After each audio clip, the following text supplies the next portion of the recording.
Former President Donald Trump has responded to the 34 guilty verdicts he faced in the hush money trial in New York City. He spoke for about 30 minutes at Trump Tower, and he delivered a rambling address that really focused on all of the different complaints he's had over the last 2 months about this case.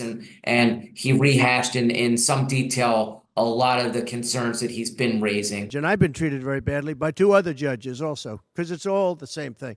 The New York case is one of 4 criminal prosecutions that Trump is facing as he vies to reclaim the White House.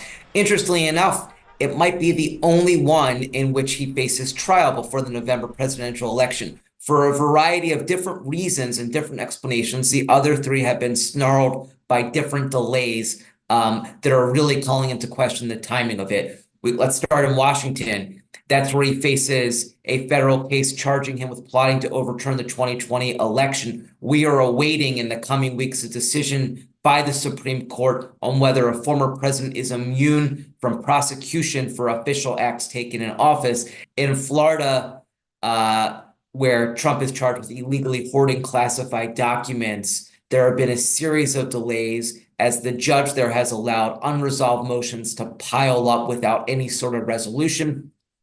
Earlier this month, U.S. District Judge Aileen Cannon indefinitely postponed the trial by canceling the May 20th trial date. So now it's really unclear when that case is gonna go to trial. And then in Atlanta, where Trump is charged by local prosecutors with trying to subvert that state's election in 2020, there's been ongoing litigation related to a personal relationship that the district attorney there had with a special prosecutor who was brought onto the case. And Georgia appeals court says it's going to consider whether the DA, Bonnie Willis, can continue to preside over the case. So all of that combines to create a degree of uncertainty that we really don't have in the New York case, because now Trump stands, he's been found guilty by a jury. And so that case is really going to be pressing forward. And although we're going to see, appeals and that are going to push this forward, that record now stands.